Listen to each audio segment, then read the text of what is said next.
Welcome to Math with Professor V. This is video lecture for section 2.1 for business calculus or brief calculus, properties of functions. So a function is a rule that assigns to each element from one set exactly one element from another set. You may have heard a few other definitions, but this is the one we're going with. Now, the set of all possible values of the independent variable in a function is called the domain. The resulting set of possible values of the dependent variable is called the range. And typically we use x to represent our independent variable most times, sometimes t or other things. And then usually our dependent variable is y, but now that we've introduced some function notation, we can call it f of x. So y or f of x or g of x or h of x, all the same thing. So in the following exercises, we're asked to find the domain of each function. Here you have to keep in mind that the domain represents the set of all possible x values that you can substitute or plug into the function. Why would you not be able to plug in certain numbers? What could ever go wrong? Well, at the moment, there's pretty much two things you need to worry about. One, you want to make sure that the denominator is never equal to 0. If we have a 0 in the denominator, then the expression would be undefined. So the function cannot have that x value in its domain. The other thing is, if you have a square root or a fourth root or a sixth root, so if you're taking the nth root of something and n is even, whatever's underneath the radical can't be negative. If we take the square root of some quantity, the fourth root of some quantity, and it's negative, we don't get a real number. And so then that's not in the domain of the function either. So in that scenario, whatever happens to be under the radical, say there's star, who cares what it is? To find the domain, you set star greater than or equal to 0. And if you solve that inequality, boom, you have your domain. These are the only two things right now that you need to worry about. Otherwise, if these two scenarios don't appear, they're not an issue in your function, then you just say the domain is all real numbers. So by default, you go, I'm going to say all real numbers. Everybody's a go. I'm an optimist. And then if scenario 1 or 2 is relevant, then you would list what the restrictions are. Okay? If you need more practice, there's more video lectures on the pre-calculus video lectures playlist, but this is just good brief overview. So first example, find the domain of each function. Example A, we have f of x equals x plus 3 squared. Maybe you already know, ooh, this is a parabola. Anytime I have an x squared scenario that's a parabola, it's going to be all real numbers. Another way you could check, I don't see, denominators. Technically this is over 1, but there's no variables in the denominator. So there's no chance the denominator is 0, and there's no radicals. So neither of these is of concern to us. So then I'm going to say the domain is all real numbers. Couple ways you can write it. You could just say the domain is all real numbers. If you want to write it in interval notation, then you would write negative infinity to infinity. Another way I see it, not my favorite, you do x, you draw a line, that means such that, and then you could write in words, x is any real number. That's too much writing if you ask me. I would just write like x is an element of the set of real numbers.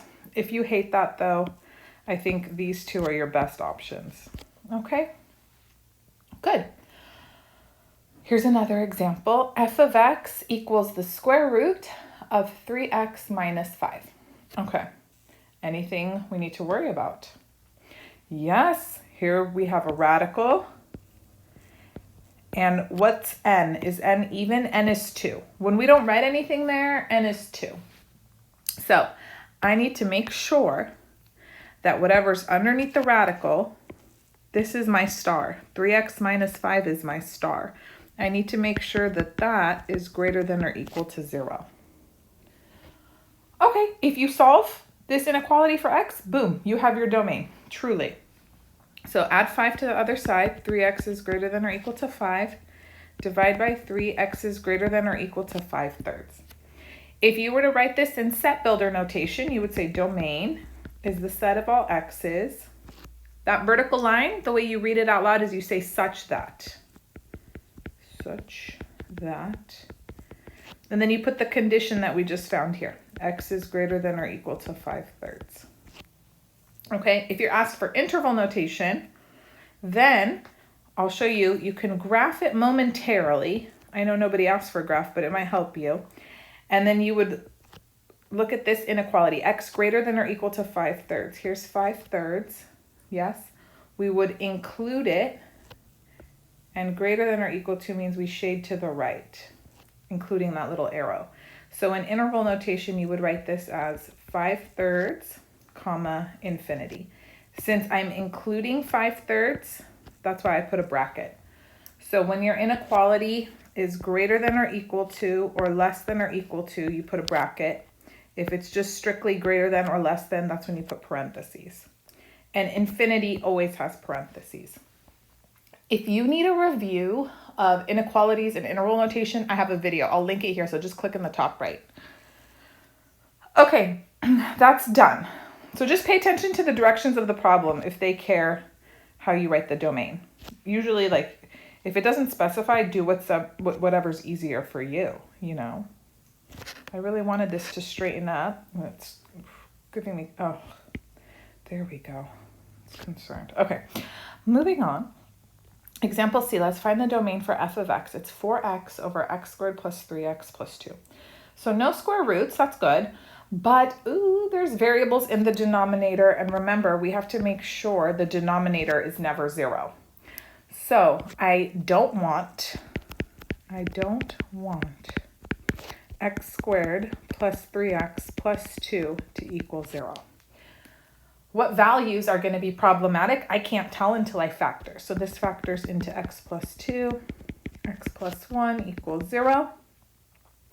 And then I can see clearly, okay, that means x plus 2 is 0 or x plus 1 is 0. So x equals -2 or x equals -1. Those are the problem children. I do not want them in my domain. So 2 different ways you can write your answer.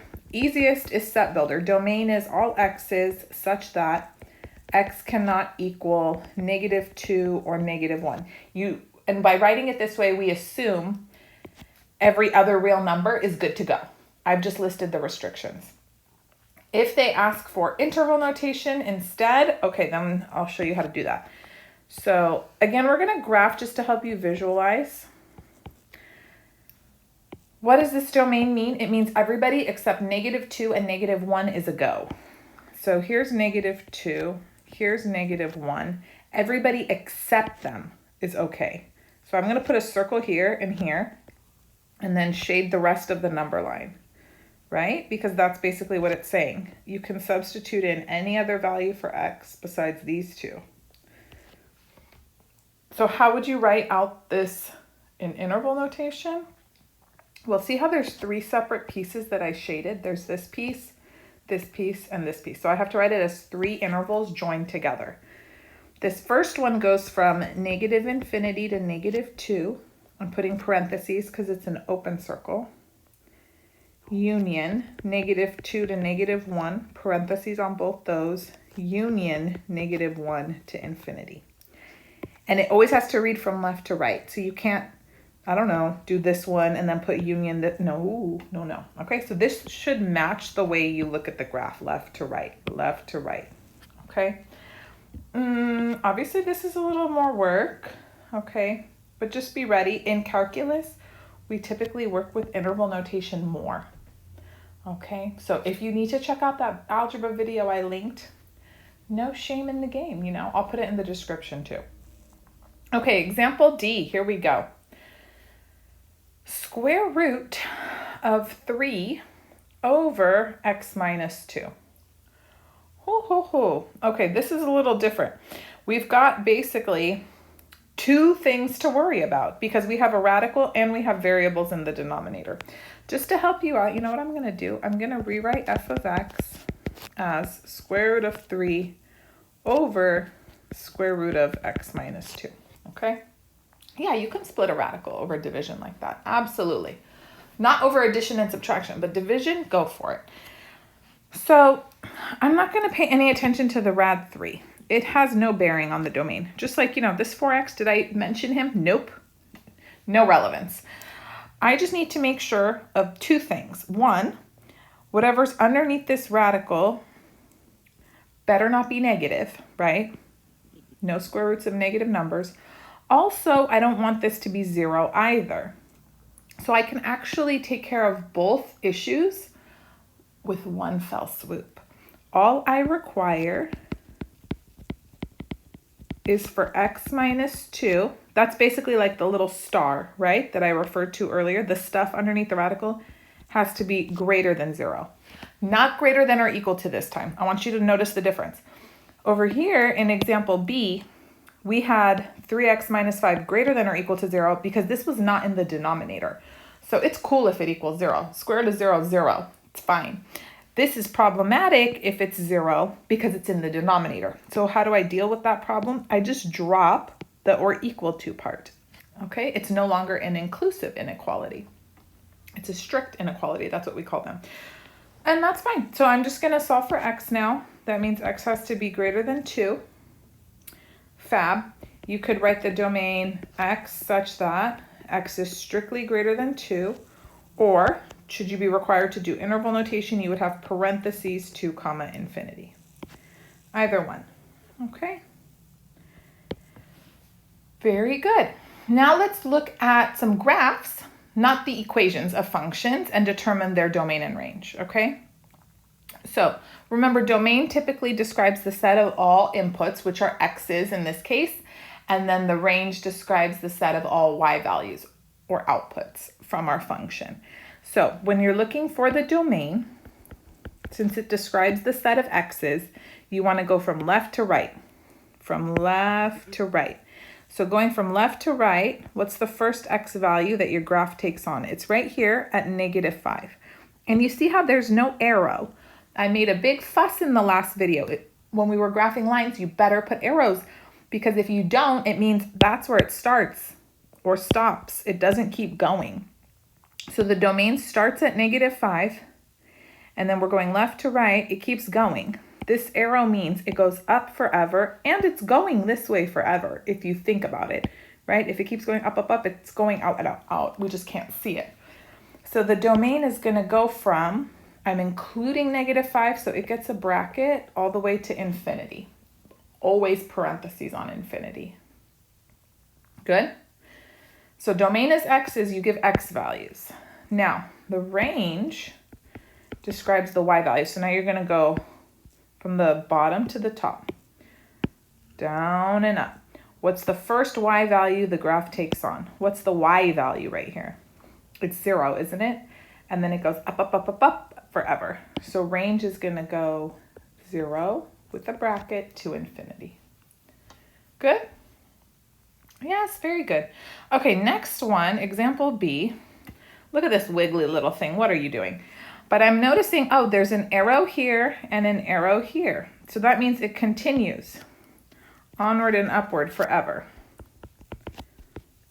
So even though you can't see it, the domain, this guy's going to keep going. So what's the smallest x value it takes on? -infinity. What's the largest x value? It's going, going, going. It doesn't matter, it's going down, it's still going out. So -infinity to +infinity. And then what about the range? Same thing, guys. It goes up forever, down forever, -infinity to +infinity. For both of those, you could have written all real numbers as well. Okay? Very good. Let's look at another example. Give the domain and range, and then use the graph to find f of -2, f of 0, f of 1/2, and then any values of x such that f of x equals 1. All right, very good. So first, let's give the domain and range. So looking, no arrows, no arrows. So let's control ourselves. What x value does this start at? -2. And it goes up until 4. And those are closed circles, not open. So I'm going to put some brackets. So we're going to go -2 to 4. Yes? Okay. Now, for the range, you're looking up and down at y values. What's the smallest y value you see on the graph? It's 0. Don't worry, it doesn't go lower because I'm telling you it doesn't. And then what's the highest y value? You know, they should have labeled this because it's at 5. But if I were taking a test, I'd be so paranoid to just eyeball it off a graph. Are you kidding me? I would write down -2.5 like that for my sweet little students. And then I'd also tell them this is 4, 4. So there isn't any excessive anxiety, you know? Ooh, we don't need that. Okay, so the range is going to go from, what did we say? 0 to 5. Beautiful. Okay, perfect. Then use the graph to find f of -2, f of 0, and f of 1/2. Okay, so f of -2, if we're still getting used to function notation, it's all good. -2 represents x, remember? F of x. And f of x is y. So they're basically saying, what is y when x is -2? What is y when x equals -2? So you're just going to come to the graph and you're going to say, what is y when x is -2? Oh, I wrote it out there for you. Oops. Okay, 5. Now let's find f of 0. It's saying, what is y when x is 0? Can you tell? What is y when x is 0? It's also 0. What is y when x is 1/2? Oh, this would make me nervous, I know. If x is 1/2, it looks like it's 1, right? Okay. There we go. Now, one more thing they asked us, so demanding. Find any values of x such that f of x equals 1. So f of x equals 1 means the y value is equal to 1. Y equals 1 is a horizontal line. Remember we graphed horizontal lines not too long ago? Why don't you draw yourself a cute little horizontal line, y equals 1, and see if it hits the graph. It does hit the graph. Where? In a couple places. Oh, I had this nice pink. Where did it go? I don't care for green much. There we go. It hits the graph, you know, here, here, here, and here. Oh me, oh my.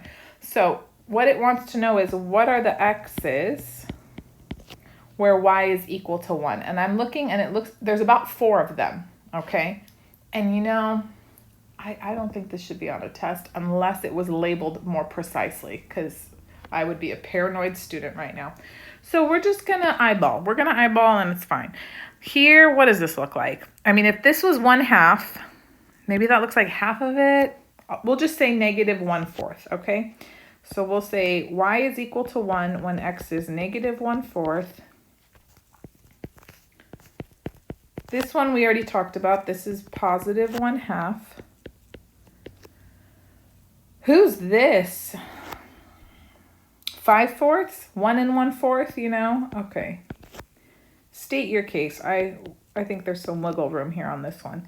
And then this one, 2 1/2, 5/2, right? 2 1/2 or 5/2. If you want to do decimals instead, you know, you live your life. Okay. As long as you list 4 values and they make some decent sense, I think there's a little bit of wiggle room there since the graph wasn't very precisely labeled for us, okay? Very good. Let's move on, look at some other examples, and practice using our function notation more, okay? I know that can be very challenging for students, especially in the beginning. So for the following functions, find f of 4, f of -1/2, and any values of x such that f of x equals 1. So f of 4 is going to be 4 plus 3 times 4 minus 4. I'm just substituting in 4 for x. This is 7 times 0, which is just 0. Okay, what about f of -1/2? So that's -1/2 plus 3 times -1/2 minus 4. All right, negative 1/2 plus 3. That's negative 1/2 plus 6/2. And then negative 1/2 minus 4 is negative 1/2 minus 8/2. I'm just trying to get a common denominator. So this is going to be 5/2. And this is negative 9/2. So this ends up being negative 45/4. All right. Depending on your instructor, you might need to give a decimal. I wouldn't. I would just leave it as a reduced fraction though. Okay. And then lastly, it says, again, find any values of x such that f of x equals 1. So again, I'm going to set f of x, my whole function, equal to 1. Okay, we'll do this. This is like part B. So we're going to set f of x equal to 1. So 1 equals x plus 3 times x minus 4. You guys, please, you know what I see all the time? I almost don't even want to write it, but I bet you someone's going to think to do it. Don't do this, okay? I'm going to do it in red so you don't ever think this is okay. Where's my angry red? Here we go. I've seen students do this. X plus 3 equals 1 or x minus 4 equals 1. Don't do that. No. Oh my God, so illegal. The math police will come snatch you. The only time you can do something like that is when there's a 0 on the other side. Then you can say x plus 3 equals 0, x minus 4 equals 0. Doing this is based on the 0 product property. There is no 1 product property. The property only holds for the number 0. So you can only do this when there's a 0. Please promise you won't do anything illegal like that since I've warned you now and everything, you know? Okay, so then you're like, well, what am I supposed to do, Professor V? There's a 1 over there. That wasn't my choice. I know. So you're just going to distribute. You're going to multiply out everything on the right-hand side and move it around so you do have a 0. Okay, there's just no other way. So if we FOIL this all out, it's going to be x squared minus x minus 12, and that equals 1. Make it a 0 on the other side. So move the 1 over. Then we have x squared minus x minus 13. And then you try to factor again, but you know what? It doesn't factor. So we don't sit around and cry. We just go, oh, I have a secret weapon, the quadratic formula. So x is equal to opposite of b, so that's negative negative 1, positive 1, plus or minus square root b squared, so negative 1 squared minus 4 times 1 times negative 13, all over 2a, 2 times 1. So this ends up being, let's see, 1 plus or minus square root. This is positive 1 plus 4 times 13, 52 over 2. So your final answer would be x equals 1 plus or minus square root 53 over 2. The problem didn't say round to decimals or whatever, so I would just report this as my exact answer. Okay, this is the exact answer. If you needed to punch it in your calculator, make sure you know how to do it. And if we round to 3 decimal places, you should get about 4.140 and negative 3.140. You'll only need that like if you have to graph or something. But usually we default to just leaving it in completely simplified form, leave the radical, all that good stuff. Okay. Example B, same directions apply, okay? This time we have a piecewise defined function. So what that means is the function is defined differently on different parts of its domain. That's fine, it just can't make up its mind who it wants to be, so it's switching it up on us.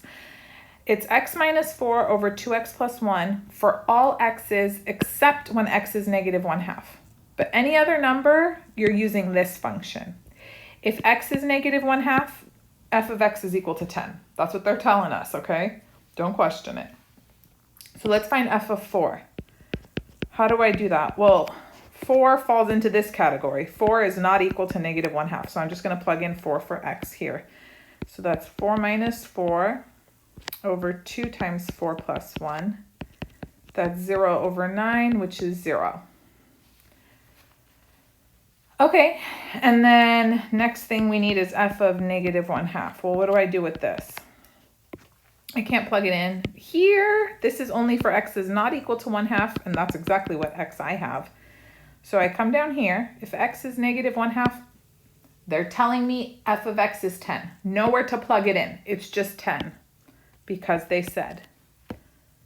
Okay. Lastly, find any values of x such that f of x equals 1. So you should set technically both parts of your piecewise function equal to 1. But I know 10 will never equal 1. There's no variables in this part. So I'm only going to set the top part equal to 1 and solve. So I'm going to set x minus 4 over 2x plus 1 equal to 10. No, what did they say? 1, right? Not 10. I got too excited. Forgive me. Yeah, equal to 1 and solve.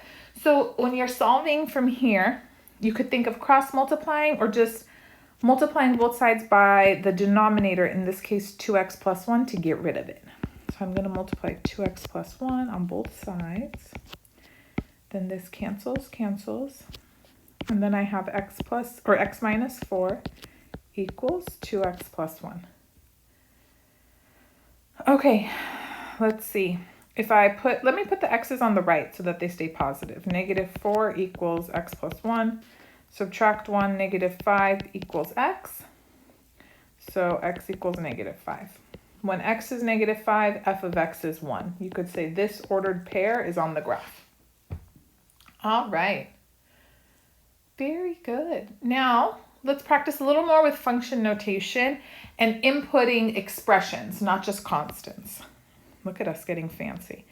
Let f of x equal 6x squared minus 2 and g of x equal x squared minus 2x plus 5. Find the following values. Find f of 2 minus r. Okay. So remember, if I asked you to find f of 1, you would do 6 times 1 squared minus 2. Or f of 0, you would do 6 times 0 squared minus 2. So if we have f of 2 minus r, don't freak out. 6 times 2 minus r squared minus 2. That's it. See, not so bad. We do need to clean up though. Yeah, we can't just box it and run away. So when you have some quantity squared and then you've got this lonely little guy out here, first FOIL this all out, then you multiply by the 6. Think of your order of operations. You got to deal with the exponent before you multiply. So a couple things you could do. You could sit there, write out 2 minus r twice and FOIL it, okay? Or I'm going to show you a shortcut formula. So if you have a minus b squared, it's going to end up as a squared minus 2ab plus b squared.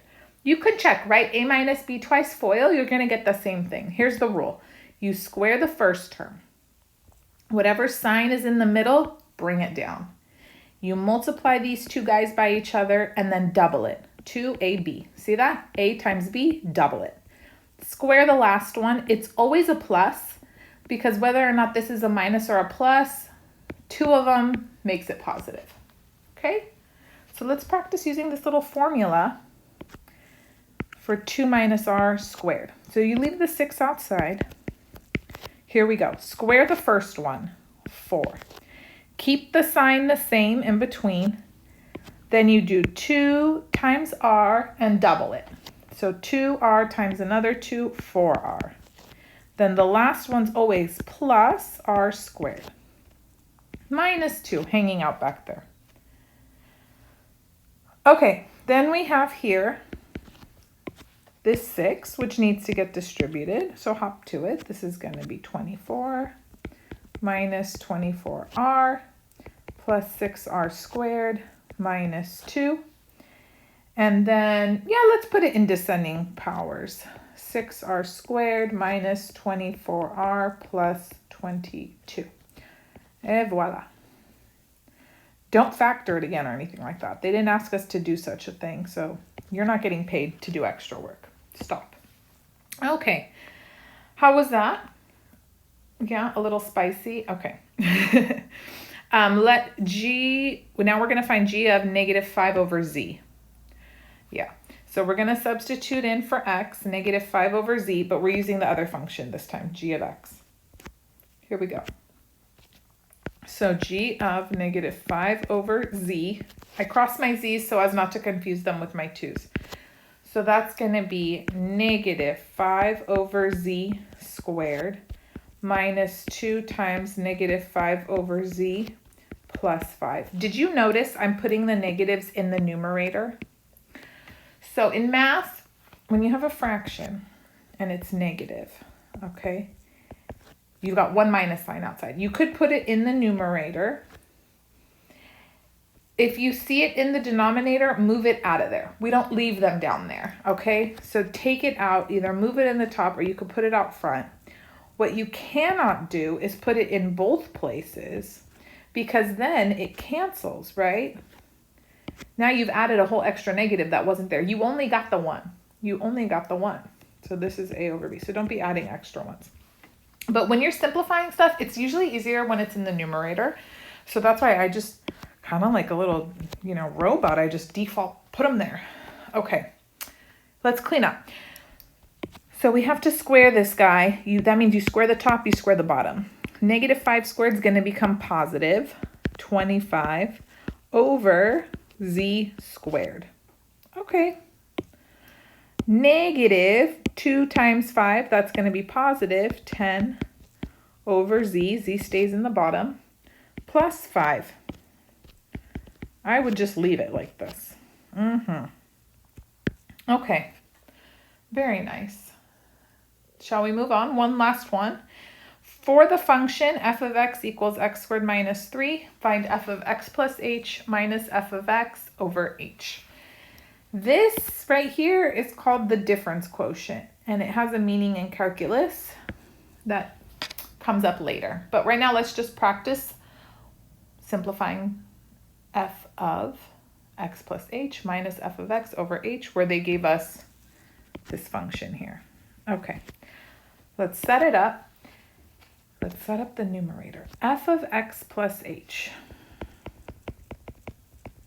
That means you come to where x is and you substitute in x plus h instead, right? Okay, so that's f of x plus h. Then I have, let me color code for you, f of x plus h right here. Go away that so you don't get confused. Minus f of x, the OG. Put some parentheses because the negative has to distribute. And then this is all over h. So just put an h in the bottom. How are we doing? Oh, I forgot to color this purple. Get over here. Okay, good. I'll remind you. F of x plus h. We took a hot second over here off to the side. We wrote it out. Here it is. Bam. F of x plus h minus f of x over h. Boom. Good. Okay, let's clean it up. You could write this twice and FOIL it, or let's do the little formula that I showed you. Let's practice. At first it's scary, but when you get good at it, you're like, oh my God, how did I live without this? Okay, x squared plus, multiply them by each other, then double it. That'll be 2xh plus h squared minus 3. Then distribute this negative, minus x squared plus 3 over h. Very good. Now let's see. X squared cancels up here, and negative 3 and 3 cancel. So all I'm left with is 2xh plus h squared over h. And then notice everybody in the numerator has an h, so I can factor it out, and then I have 2x plus h over h, and that h is gone now. Whew. And so we're left with 2x plus h. That's it. Okay, so that concludes the lesson. If you need more practice with the difference quotient, I have a couple extra videos, so I'll put them in the description. But this should be enough for now, okay? And stay tuned, more lessons coming your way. I hope you enjoyed this little recap of domains and ranges and function notation and whatnot. The more business finance stuff is coming. Stay tuned and subscribe. If you haven't already, give this video a thumbs up. You can also check out the rest of my videos that are organized into playlists. I have stuff for more advanced calculus, pre-calc, trig, statistics, whatnot. And also follow me on Instagram, TikTok, Twitter, Math with Professor V. Thanks so much for all your support. I love you guys, and I'll be back sooner than later. Bye.